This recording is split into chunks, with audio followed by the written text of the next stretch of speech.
Today, I'd like to give a speech on the subject of nonverbal communication. This is for my class for Lee University, and we'll be going over the topic of nonverbal communication today as my final speech for the class. The purpose of the speech today is to inform the audience of the importance of nonverbal communication. You see, we use nonverbal communication all the time, every day. You use it without thinking about it. There's a quote by Peter F. Drucker that says the most important thing in communication is hearing what isn't said. So all the time through life, we say things with verbally, but sometimes we don't really realize the importance of how we communicate non-verbally, our facial expressions, our body language, and things like that. So in today's speech, I want to talk about that communication isn't about what's being said, but rather about what's being seen. Because you can say one thing, you can mean something totally different by your body language or the way you react. So in this class, in this speech today, I want to talk about how we often think of communication as only the things we say to one another, but not really what we do or our actions. But what if we dove deeper into human communication and we see that why we behave the way we do? Nonverbal communication is a part of our everyday lives, and we use it much more than the words we speak. So in my main points in today's session, I want to talk about, these are the main points I want to talk about. The main points are the use of nonverbal communication in our lives every day and why we need to learn to control our nonverbal communication. So for my first main point, I want to talk about why we use nonverbal communication every day and how we interact with one another. We don't often think of nonverbal communication, but we do use it every day. So my first thing I want to talk about is there's this idiom that you've probably all heard in your life at some point in time. It's actions speak louder than words, because it's easy for people to say something and do something completely different.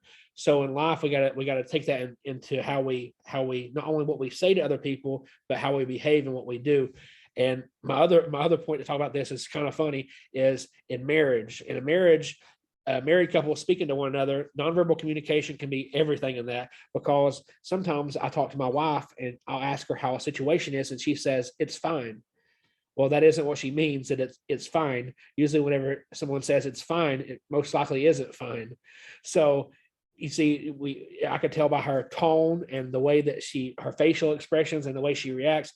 So it isn't always what we say, it's how we say it.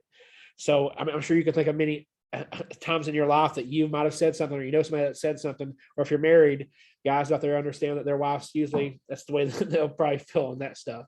But we see how important nonverbal communication is. It's how we connect with each other. You know, we're not robots, and I know we're on Zoom right now, but we have physical encounters with each other every day. And the importance of nonverbal communication is deeper than just small little things in our life. I mean, we do it all the time without even thinking about it. We get asked a question and we respond in a certain way by our body language and things like that. So now we not only need to know why it's important and we do it every day, but whenever we become masters at nonverbal communication, it can help us a lot in life. And so my second point is when we learn nonverbal communication of ourselves and the nonverbal communication of others, we're able to create stronger relationships together. See, if someone doesn't understand nonverbal communication and they try to go through life, they're going to probably fail a lot because they don't really understand the people, because life is all about interacting with people and relationships. So when we learn nonverbal communication, we're able to create these stronger relationships. You see, you just look at where we're at in life right now. Communication over text or phone can hinder relationships and lose the meaning in communication. You can send someone a text and they don't have any kind of reference behind it of how you really feel. If you ever had somebody send you a text or a message on Facebook, and then all of a sudden you read it and you're like, are they mad at me? Whenever they probably weren't mad at you at all, but you just read too much into what's being written. That's how important nonverbal communication, which stuff like Zoom, like we're on, we can do a little bit more nonverbal communication like this. There's a lot of things we use every day, text or phone calls, that we lose the meaning behind communication there. Also, our communication matters, and we can be successful or fail in things by what we don't say. An example of, if you go to a job interview, you might feel a certain way about this, and some people have different opinions on this, but if you go to a job interview and you go in with your pants hanging down to the ground and you're not dressed very well, most likely you're not going to get that job. And it's not because you might not be qualified, it's because you're not communicating the part non-verbally. What you dress matters, how you present yourself. Did you comb your hair? Did you make yourself look presentable? Because if you go into something like that and you don't look presentable, there's a high chance that you might be completely qualified for the job because of your nonverbal communication that you're putting out. You might not get the job because of that. It's very important that we realize these things for our everyday life, because it's small things like this that can make a big difference in any kind of situation, whether it be a job, whether it be the first time you meet somebody. We hear all the time that your first impression with somebody lasts forever. The first impression you make is how they're going to see you the rest of your life. So these are very important things. So communication isn't all about what's being said, but it's rather about what's being seen.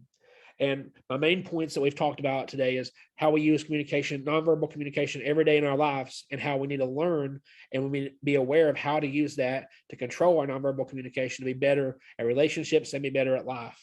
So I want to end with this quote by Edward Spare that says, nonverbal communication is an elaborate secret code that is written nowhere, known by none, but understood by all. And what that's saying is none of us really understand all about nonverbal communication. It's not written down in a textbook somewhere for us to learn all about it, but everybody actually understands it because we were made by God to communicate with one another, both vocally, but also non-vocally. So it's amazing to see how great this can be in our lives. And I want to end my speech by saying, make yourself better at nonverbal communication.